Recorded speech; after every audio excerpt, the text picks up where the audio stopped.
अब देखो, last class में या तो फिर आज भी बोल रहा था कि charge against profit, appropriations of profit या तो फिर एप्रोप्रिएशंस आइटम, ये जो हम लोग बोल रहे थे ना, तो उन लोगों के बीच में भी एक डिफरेंस है जो हम लोगों को ऑलरेडी आता है, तभी भी एक बार देख लेते हैं अच्छी तरीके से। देखो,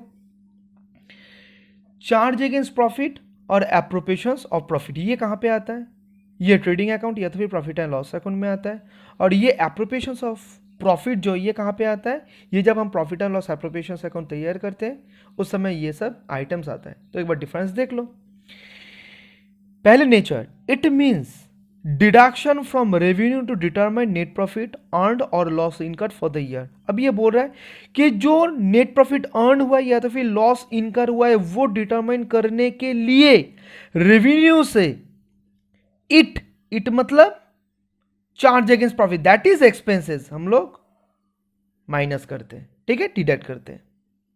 और एप्रोप्रिएशंस ऑफ प्रॉफिट क्या है? It means distributions of net profit, distributions बांट देना, distributions of net profit for the year among the partners under different head. बहुत सारा कारण से हम लोग उसको बांटते हैं as per partnership deed. Partnership deed में जो रहते हैं उस हिसाब से जब पार्टनर्स लोगों के बीच में हम लोग ये प्रॉफिट को डिवाइड करते, डिस्ट्रीब्यूट करते, उसी को बोला जाता है profit and loss appropriations account और एप्रोप्रिएशंस आइटम्स। तो यही तो डिफरेंट हेड, ये है एक head, salary, commissions, interest on capital, reserve, share of profit. तो ये बहुत सारा हेड के थ्रू जो भी प्रॉफिट, नेट प्रॉफिट होता है वो नेट प्रॉफिट को हम लोग डिस्ट्रीब्यूट कर देते हैं उन लोगों के बीच में, ठीक है। और डिफरेंट हेड्स वही सैलरी, कमीशंस, ये। उसके बाद व्हेन लिमिट, कब ये हम लोग तैयार करते हैं? whether there is profit or loss, expenses that are charged on profit are accounted। अब बिजनेस में प्रॉफिट हो या तो फिर लॉस हो, एक्सपेंसेस को ऑब्वियसली उसको हमें दिखाना ही होगा, उसका अकाउंटिंग हम लोग को करना ही होगा। अब तो तुम बोल तो नहीं सकते हो ना किसी को कि इस बार बिजनेस में प्रॉफिट नहीं है इसलिए आपका जो रेंट बनता है फैक्ट्री का वो हम नहीं देंगे, वो तो तुम्हें देना ही होगा। अब इससे क्या हो जाएगा, जो तुम्हारा लॉस होगा वो भी और भी बढ़ जाएगा, उससे कोई फर्क नहीं है, मगर तुम्हें तो वो एक्सपेंसेस पे करना ही होगा। इसलिए बोल रहा है जो चार्ज अगेंस्ट प्रॉफिट है वो तुम्हें दिखाना ही होगा, whether there is a profit और लॉस, प्रॉफिट हो या तो फिर लॉस हो, जो भी हो बिजनेस में तुम्हें वो दिखाना होगा, अकाउंटेड करना ही होगा उसको। मगर जो एप्रोप्रिएशंस ऑफ प्रॉफिट है वो कब होगा? Appropriations is made when there is profit.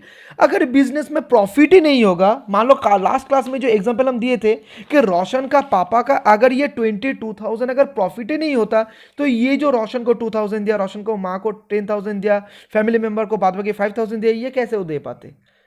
तो इसीलिए बोल रहा है कि तभी ये profit and loss appropriations account होगा, हो पाएगा जब बिजनेस में प्रॉफिट होगा। सिंपल सी चीज है। Next, recording, it is debited to profit and loss account. ये जो एक्सपेंसेस है कहां पे हम लोग इसका ट्रीटमेंट करते हैं? प्रॉफिट एंड लॉस अकाउंट के डेबिट साइड में, ठीक है ना, ठीक है ना, क्योंकि profit and loss account nominal nature का होता है।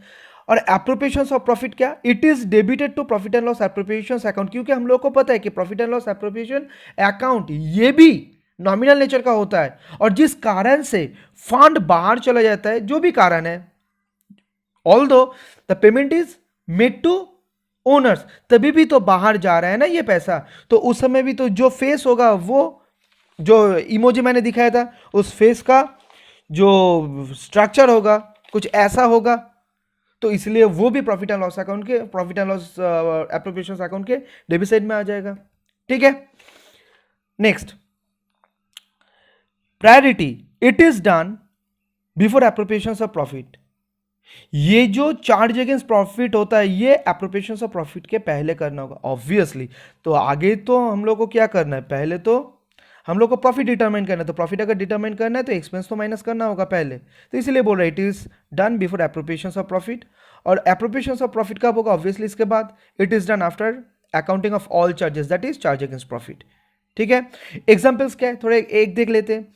Rent paid to a partner, rent paid to a partner, last class में ये डिस्कस हुआ था कि रेंट जब हम पार्टनर्स को पे करेंगे उस समय पार्टनर को जो स्टेटस होगा वो ओनर नहीं होगा, लैंडलॉर्ड होगा, इसलिए rent paid to a partner ये चार्ज अगेंस्ट प्रॉफिट है।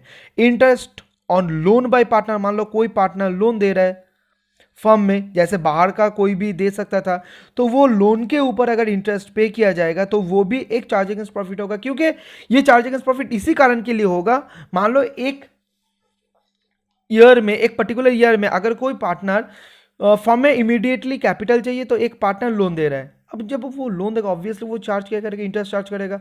अब ये बता नहीं सकता है फर्म कि देखो इस साल मेरा प्रॉफिट नहीं हुआ है इसलिए जो तुम लोन दिए उसके ऊपर तुम इंटरेस्ट मत लो, तब वो पार्टनर बताएगा। देखिए अगर यही इंटरेस्ट में लोन दूसरे किसी के पास से ये फर्म लेता तो उनको ये बात बता पाते, तो तब फर्म बोलेंगे नहीं, तो इसलिए वो बताएंगे देखो मैंने जो, वो फर्म को बताएगा कि मैंने जो लोन दिया वो तो ओनर के हिसाब से नहीं, वो तो लोन लेंडर के हिसाब से, तो इसीलिए जो इंटरेस्ट बनता है वो तो मुझे देना ही होगा, तो इसलिए वो क्या होगा, इंटरेस्ट एक्सपेंस के हिसाब से कंसिडर्ड होगा और कहां पे आएगा, प्रॉफिट एंड लॉस अकाउंट में।